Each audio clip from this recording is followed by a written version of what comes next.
하나님의 말씀 봉독하겠습니다. 오늘 말씀은 사도행전 6장 1절에서 7절 말씀입니다. 신약성경 195쪽에 있습니다. 제가 봉독에 올리겠습니다. 그때 제자가 더 많아졌는데 헬라파 유대인들이 자기의 과부들이 매일의 구제에 빠짐으로 히브리파 사람을 원망하니 12사도가 모든 제자를 불러 이르되 우리가 하나님의 말씀을 제쳐놓고 접대를 일삼는 것이 마땅하지 아니하니 형제들아 너희 가운데서 성령과 지혜가 충만하여 칭찬받는 사람 7을 택하라. 우리가 이 일을 그들에게 맡기고 우리는 오로지 기도하는 일과 말씀 사역에 힘쓰리라 하니 온 무리가 이 말을 기뻐하여 믿음과 성령이 충만한 사람 스데반과 또 빌립과 브로고로와 니가노르와 디몬과 바메나와 유대교에 입교했던 안디옥 사람 니고라를 택하여 사도들 앞에 세우니 사도들이 기도하고 그들에게 안수하니라. 하나님의 말씀이 점점 왕성하여 예루살렘에 있는 제자의 수가 더 심히 많아지고 허다한 제사장의 무리도 이 도에 복종하니라. 아멘. 지난번에 우리가 5장에서 살펴본 아나니아 부부의 헌금 사건은 초대교회에 있었던 첫 번째 교회 내부의 문제였습니다. 오늘 6장에서 살펴볼 내용은 뭐냐면요, 두 번째 교회 내부에 문제가 일어났던 것을 소개하고 있습니다. 초대교회에서는 모든 재산을 공유하면서 네 것 내 것 없이 나누어 썼다고 했습니다. 참 보기 좋은 모습이죠. 그런데요, 여러분, 재물이 있는 곳이 있잖아요. 재물이 있는 곳에는 항상 분란이 있습니다. 재물이 있는 곳에, 이권이 있는 곳에 항상 분란이 있습니다. 교회도 예외는 아닌 것 같아요. 예루살렘 교회에도 이 문제가 발생했어요. 예루살렘 교회, 그러니까 초대교회에서 발생했던 이 문제, 두 번째 문제가 뭐냐면 재물에 관한 문제거든요. 헌금에 관한 문제라고도 할 수 있고, 첫 번째 문제가 뭐였습니까? 헌금을 할 때 생긴 문제였습니다. 헌금을 하는 문제. 두 번째 문제는 뭐냐면 헌금을 사용하는 문제. 헌금을 사용하다가 문제가 발생한 겁니다.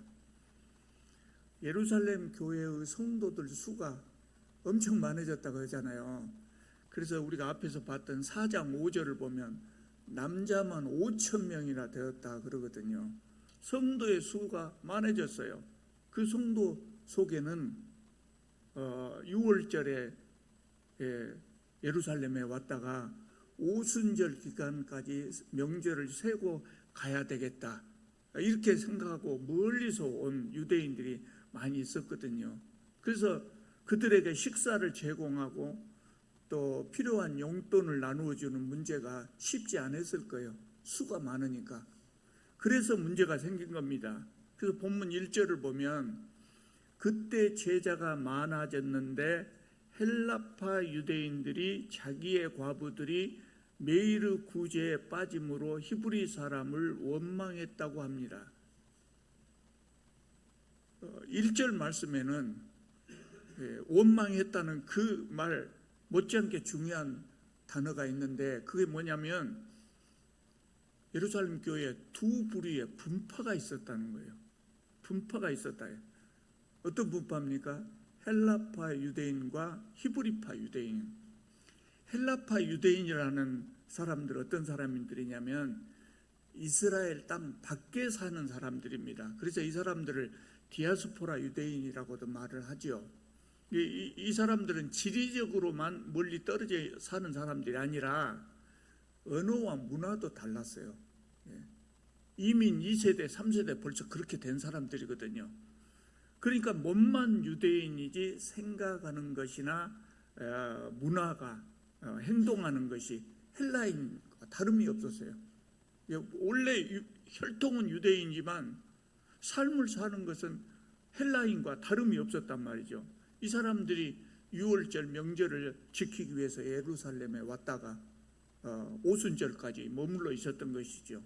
그러다가 오순절 성령 강림절에 사도들로 인해서 복음을 듣고 그리고 기독교인이 된 사람들입니다.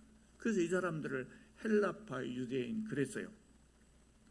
히브리파 유대인들은 이스라엘 땅에 살면서 이스라엘 말을 사용하고 이스라엘 문화에 젖어서 사는 몸과 생각이 모두 히브리인인 그런 사람들입니다.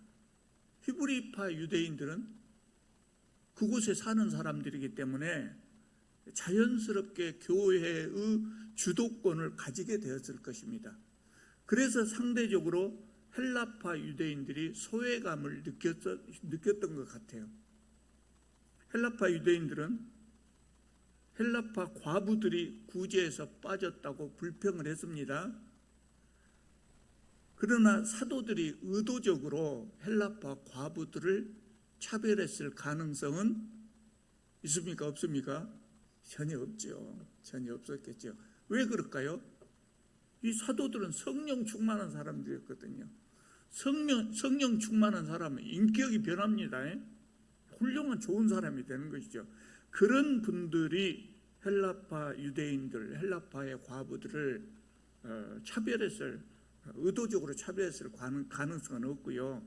아마 그들이 이스라엘의 언어를 몰랐기 때문에 의사소통상의 오해가 있었을 것이고 이것으로 인해서 헬라파 사람들이 차별을 받는다고 생각했던 것 같습니다.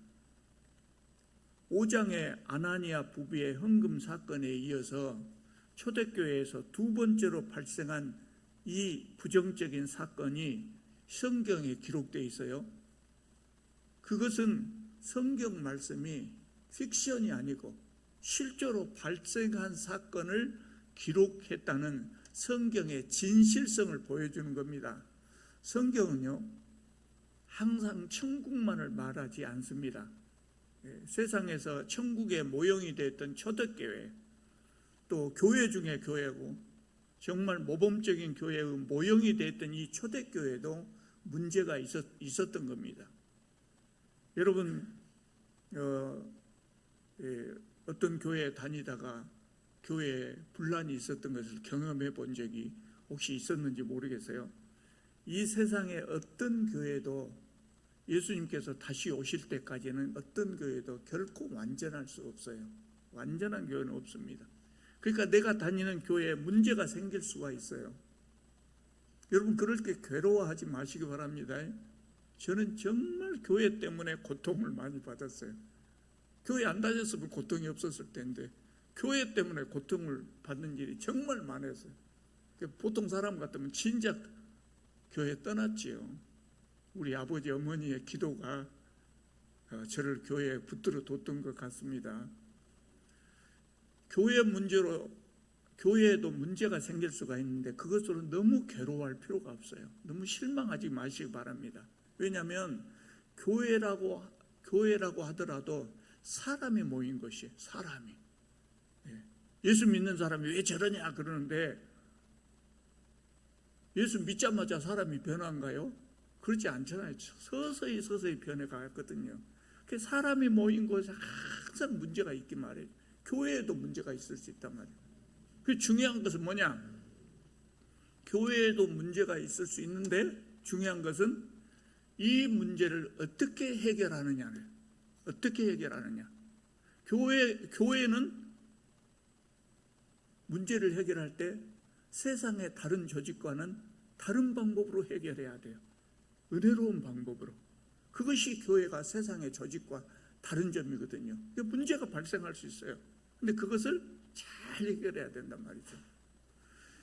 헬라 사람들의 불평을 듣고 12사도들이 해결 방안을 제시했습니다. 2절에 보면 나와 있죠. 12사도가 모든 제자를 불러 이르되 우리가 하나님의 말씀을 제쳐놓고 접대를 일삼는 것이 마땅하지 아니하다. 그렇게 말을 했어요. 접대에 보면 작은 숫자가 붙어 있고 저 밑에 보면 난외주라고 되어 있는데 거기가 뭐라고 되냐면 재정출납이라고 되어 있어요.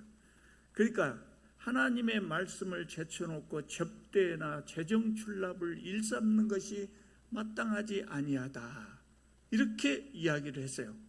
사도들이 자신들이 교회의 모든 문제를 하다 보니까 이런 실수가 있었다고 하는 것을 스스로 인정했다고 말입니다. 인정을 했어요.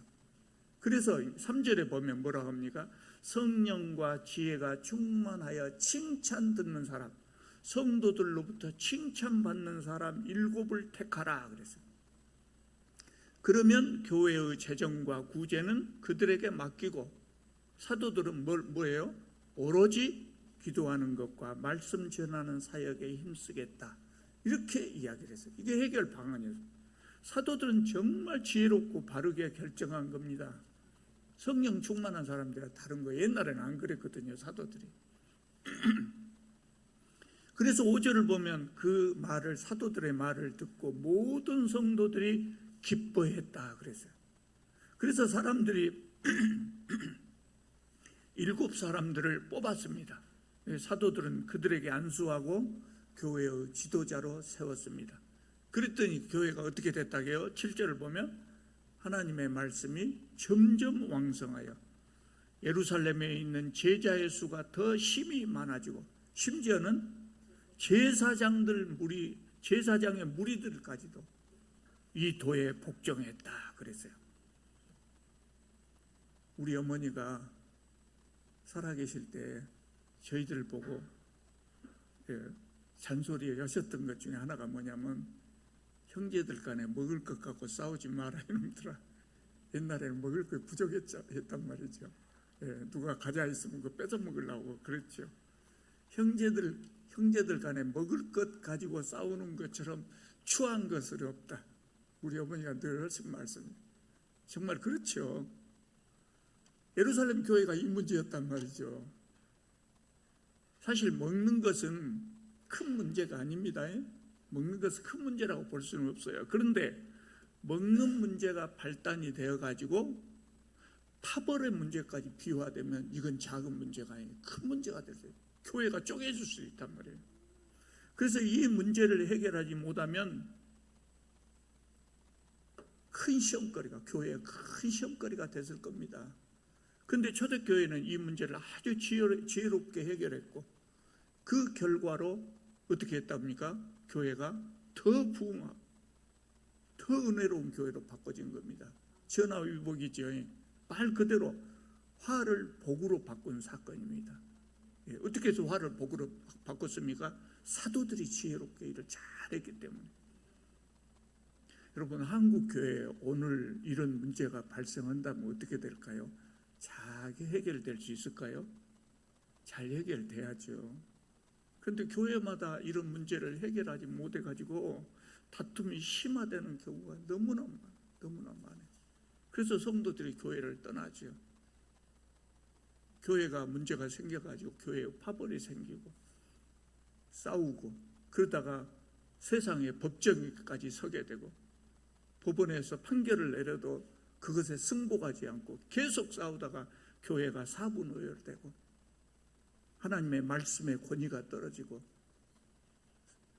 세상 사람들이 교회에 등을 돌리고 그런 일들이 오늘날 너무 많이 일어나고 있단 말이죠.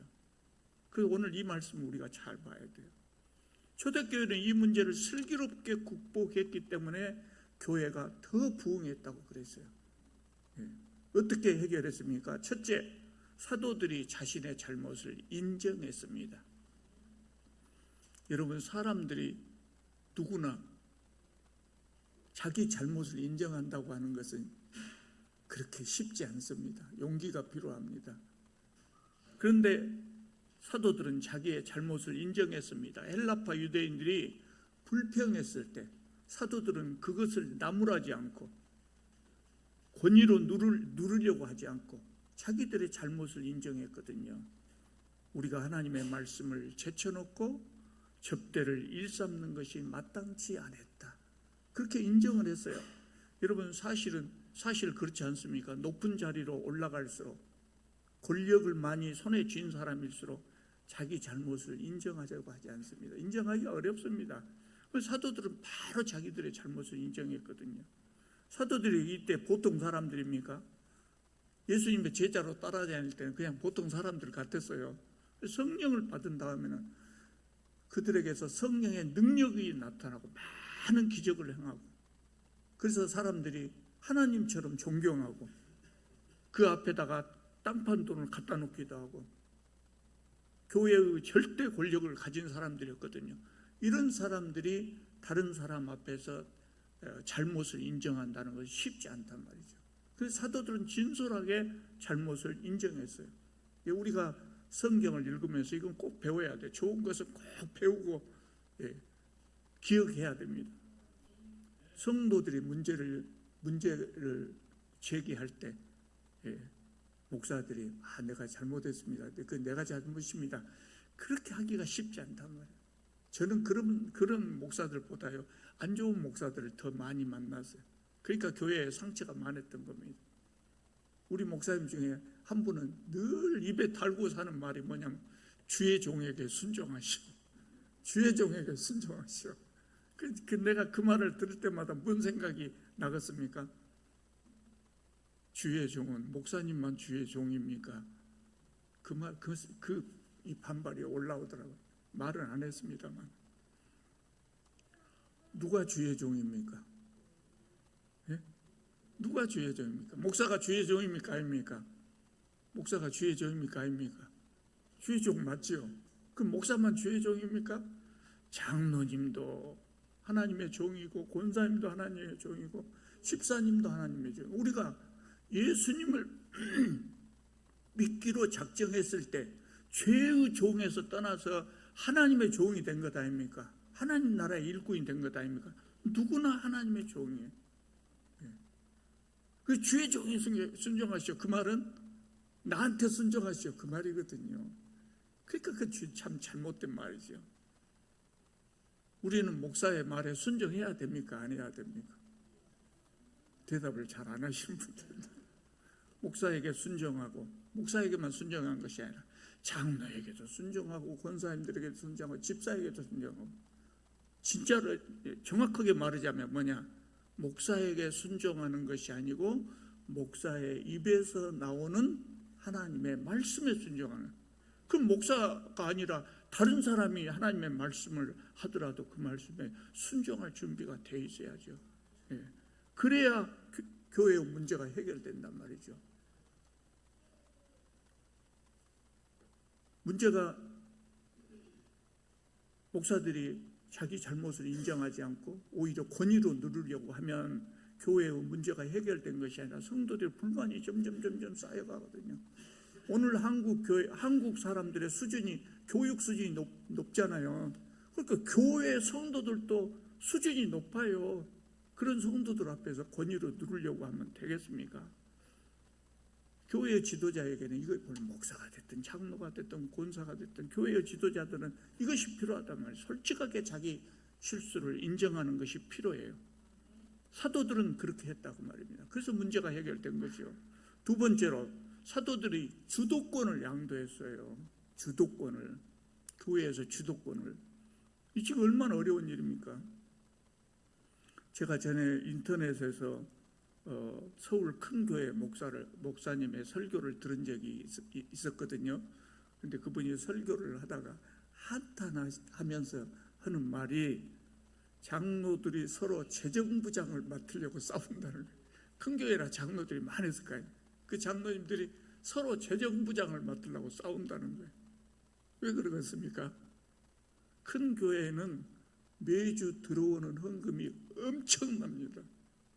그러니까 교회에서 회계 담당자들 수도 많겠지만 그 회계 담당자들이 헌금을 일일이 세지 않고 아예 은행 직원들이 교회로 출근을 한답니다. 은행 직원이. 그래서 자기들이 세 갖고 가고 바로 입금 처리를 한답니다. 그러니까 재정부장을 맡으면 은행에서 대접을 잘 받는다. 그래서 큰 교회에서는 재정부장을 맡으려고 서로 맡으려고 한답니다. 다 그러진 않겠죠. 아마 조금 그런 사람들이 있을 것이라고 우리가 생각을 하십시다. 어떤 조직에서나 재물을 사용하는 권한을 가진 사람이 실권을 쥐고 있는 경우가 많단 말이죠. 근데 사도들은 이것을 양보했어요. 사도들이 이 주도권을 양보한 사람, 사도들로부터 주도권을 양도받은 7사람들이 어떤 사람들인지 아십니까, 여러분? 성경에는 그 사람들이 어떤 사람이라고 소개가 안 돼 있어요. 나중에 그 중에 스데반과 빌립은 사도행전에 뒤에 나옵니다만 다른 분들은 여기에 소개 안 돼 있어요. 그런데 우리는 이 성경을 읽어도 이 사람들이 누군가 구분이 잘 안 가요. 다른 사람하고 어떤 차이가 있는가 잘 구별을 못해요. 그런데 그 당시 사람들은 이 성경만 읽어도 이 사람들이 누군가를 금방 알았어요. 왜 그런지 아십니까? 이 7사람들의 이름이 헬라식 이름이었다고. 헬라식 이름이었어요. 그러니까 이 사람들은 헬라파 유대인 중에 선출됐어요. 7사람들을 선출했는데 골고루 모든 성도들 중에 골고루 선택한 것이 아니라 헬라파 유대인 중에서만 선택한 거예요. 우리는 성경을 읽을 때 이게 구분이 안 가요. 우리는 아브라함이나 이삭과 같은 히브리식 이름이나 스데반이나 빌립과 같은 헬라식 이름이 다 외국어이기 때문에 그런갑다 별 느낌이 없어요. 그런데 당시 사람들은 히브리어와 헬라어의 이름을 구분을 써요. 저 이름만 듣고도 저 사람은 우리 이스라엘 사람이들이다, 헬라 사람들이다 구분을 할 수 있었어요. 그렇잖아요. 우리가 책을 읽다가 사람 이름이 나오는데 나카무라, 야마모토, 다나카 그 누굽니까? 일본 사람이에요. 우리 딱 알잖아요. 그때 그 사람들도 그랬다고요. 그래서 사도행전을 기록한 누가는 굳이 이 사람들이 어떤 사람이라고 설명을 하지 않았던 것 같아요. 딱 보면 아니까. 그러니까 12사도는 전원 히브리파였는데 이 12사도들이 구제를 잘못했다고 헬라파 유대인들로부터 비난을 당하자 사도들이 이 재정과 구제를 담당할 7 지도자를 선택했는데 모두 누구에 선택했어요? 헬라파 중에 선택했어요. 얼마나 훌륭한 판단입니까? 참 잘한 일이죠. 교회 안에서 인위적으로 파벌을 나누는 것은 참 잘못된 일이에요. 그러나 파벌이 나누어져 있다면 어느 한 그룹이 교회의 일을 독점하는 것도 절대로 현명하지 못해요. 골고루 교회 운영에 참여시키는 것이 참 좋은 일이죠. 그래서 사도들이 이런 판단을 내린 겁니다. 사도들이 이렇게 현명하게 일을 처리했기 때문에 예루살렘 교회의 문제는 아주 보기 좋게 마무리가 되었고 교회가 더욱 화합하는 계기가 되었습니다. 여러분, 오늘 우리가 이 본문에서 주의 깊게 봐야 될 단어가 하나 있어요. 우리는 일반적으로 이렇게 뽑힌 7사람들을 초대교회의 7집사라고 부릅니다. 7집사라고 부릅니다. 그런데 성경에는 어디에도 7집사란 말이 나오지 않습니다. 그냥 헬라어 성경 원문에는 7이라고만 되어 있습니다. 7을 택하라, 7을 선출했다, 이렇게 7이라고만 되어 있습니다. 그래서 우리는 이 사람들을 이야기할 때 7집사라고 하기보다는 그냥 7지도자라고 하는 것이 맞습니다. 뿐만 아니라 2절에 12사도가 나오는데 헬라어 성경 원문에는 여기도 12사도로 되어 있지 않고 그냥 12이라고만 되어 있어요. 12이라고만. 12사도와 7 지도자 간의 호칭에서 차이가 전혀 없다 그 말입니다. 그러니까 7 지도자들은 사도들보다 낮은 사람으로 또 사도들을 돕는 사람들로 뽑힌 것이 아니고 사도들과 대등한 지도자로 선출되었다 그 말입니다. 물론 21장에 나중에 이제 우리 보겠습니다만 21장 8절을 보면 빌립이 다시 등장을 해요. 빌립이 등장하는 7 집사 중에 하나였던 빌립이 등장하는데 그때도 그 성경 원문에는 집사라고 하지 않고 전도자라고 하거든요. 근데 우리 한글 성경에서는 이 부분을 번역하면서 7 집사 중에 하나인 전도자 빌립, 이렇게 집사라는 말을 넣었어요. 넣은 것은 원래 성경이 그런 것이 아니고 우리나라 신학자들이 우리 성경을 번역하면서 집사라는 단어를 붙인 겁니다. 지금 이들이 지도자로 선출돼 갖고 했던 일이 지금의 집사들이 하는 일과 같았기 때문에 이렇게 이름을 붙인 겁니다. 그런데 7 지도자들은 비록 맡은 일은 달랐지만 12 사도와 대등한 지도자로 선출된 겁니다. 이렇게 보면, 이것을 보면 12 사도들이 얼마나 사심없이 권한을 위임했는가를 우리가 알 수 있는 것이죠. 오늘 본문은 교회의 참된 리더십, 참된 지도자는 어떤 것인가를 보여줍니다. 여러분, 교회도 세상의 다른 조직처럼 사람들이 모이는 것입니다. 그래서 항상 잡음이 있고 분란이 있을 수 있습니다. 그러나 낙심하지 마시기 바랍니다. 사람이 모이는 것에 문제가 있을 수 있습니다. 그러나 교회가 교회다우려면 항상 그 문제를 지혜롭게 해결하면 됩니다. 문제가 있어도 그 문제를 지혜롭게 잘 해결하면 오히려 은혜가 될 수 있는 겁니다. 어떻게 해결해야 됩니까? 사도들처럼, 오늘 본문에 나온 사도들처럼 그렇게 하면 됩니다. 그럼 교회가 은혜로운 교회가 되는 겁니다. 우리는 정말 사도들을 본받아서 좋은 일꾼들이 다 되시기 바랍니다. 기도드리겠습니다.